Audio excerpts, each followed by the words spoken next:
ಸಮಸ್ಯೆ. ನಮ್ಮೆಲ್ಲರ ಸ್ಪಷ್ಟ ಇದಿದೆ. ಇದಕ್ಕೆ ಮೊದಲು ಅಧಿಕಾರಿಗಳು ಒಂದು ರಿಪೋರ್ಟ್ ಅನ್ನು ಕೊಟ್ಟಿದ್ದಾರೆ ಸರ್. ಒಟ್ರಿಗೆ ಮತ್ತೆ ಬೋರ್ವೆಲ್ಗೆ ಸಂಬಂಧ ಇಲ್ಲ ಸರ್. ಯಾರು ಈ ಒಟ್ರೆ ಏನ್ ಮಾಡಿದ್ದಾರೆ ಸರ್ ಅಂತಂದ್ರೆ 1944ರಲ್ಲಿ ಒಂದು ಸಮಾವೇಶ ಮಾಡ್ತಾರೆ ಸರ್ ದಾವಣಗೆರೆಯಲ್ಲಿ. ಆ ಸಮಾವೇಶದಲ್ಲಿ ಒಂದು 11ನೇ ರೆಸೊಲ್ಯೂಷನ್ ಪಾಸ್ ಮಾಡ್ತಾರೆ. ನಾವು ತೆಲುಗು ಒಡ್ರು, ಮಣ್ಣು ಒಡ್ರು, ಕಲ್ಲು ಒಡ್ರು ಇವ್ರು ನಮ್ಮೆಲ್ಲರೂ ಸಹ ಇನ್ ಮುಂದೆ ಬೋಯಿ ಅಂತ ಹೇಳಿ ಕರಿಬೇಕು ಅಂತ ಹೇಳಿ ಸರ್. ನೋಡಿ ಸರ್, ಮೈಸೂರು ಮಹಾರಾಜರು ಈ ಗೆಸ್ಟೇರ್ ಮಾಡ್ತಾರೆ ಸರ್ ಅದರ ಬೇಸಿಸ್ ಮೇಲೆ.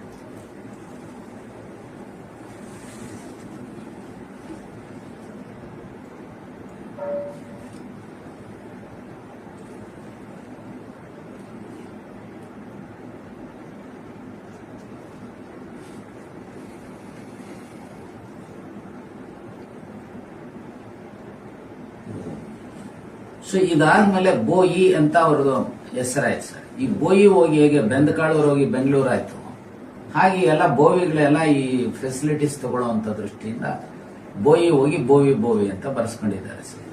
ಈಗ ಅವ್ರು ತಗೊಳ್ಳಿ ಬೇಡ ಅಂತ ಹೇಳೋದಿಲ್ಲ. ಅವ್ರು 78 ದೇವರಾಜ ಅರಸ್ ಕಾಲದಲ್ಲಿ ಅವರಿಗೆ ಈ ಬೋವಿಗಳಿಗೆ ಒಂದಿಷ್ಟು ಫೆಸಿಲಿಟೀಸ್ ಇದೆ ಸರ್. ಸಿನಾನಿಮಸ್ ನೇಮ್ಸ್ ಆಫ್ ವಡ್ಡರ್ಸ್ ಇವೆಲ್ಲೂ ಸಹ 2001 2002 ನಲ್ಲಿ ಕೇಂದ್ರ ಸರ್ಕಾರದಲ್ಲಿ ಇದಾಯ್ತು ಸರ್. ಆದ್ರೆ ಅವರು ತಗೊಳ್ಳಿ, ಆದ್ರೆ ಇವ್ರಿಗೆ ಏನ್ ಮಾಡ್ತಾ ಇದಾರೆ ಎಲ್ಲ ಅಧಿಕಾರಿಗಳು ಪಾಪ.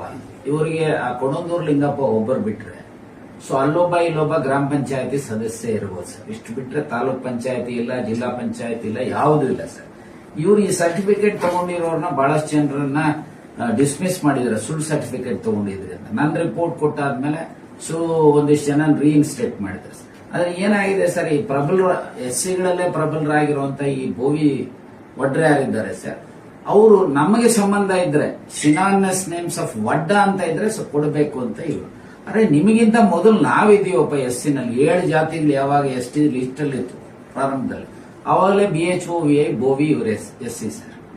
ಸೊ ಇವ್ರು ಕೊಡದೆ ನೀವು ಒಡ್ರೆ ಸಂಬಂಧ ಇದೆಯಾ, ಮದುವೆ ಮಾಡ್ಕೊಡ್ತೀರಾ, ಮದುವೆ ಹೆಣ್ಮಕ್ಳು ಕೊಡ್ತೀರಾ ಇಲ್ವಾ ಅಂತ ಹೇಳಿ ಎಲ್ಲ ಕಿರಿಕ್ ಮಾಡಿ ಇವರುಗಳಿಗೆ ಇಲ್ಲೂ ತೊಂದರೆ ಮಾಡ್ತಾ ಇದ್ದಾರೆ ಸರ್. ಪಾಪ ಇವ್ರ ಲಿಟ್ರಸಿ ರೇಟು ಏನೂ ಇಲ್ಲ ಸರ್, ಬಹಳ ಬಡತನ ಇದ್ದಾರೆ. ಎಷ್ಟು ಸಂಖ್ಯೆ ಇರೋದು?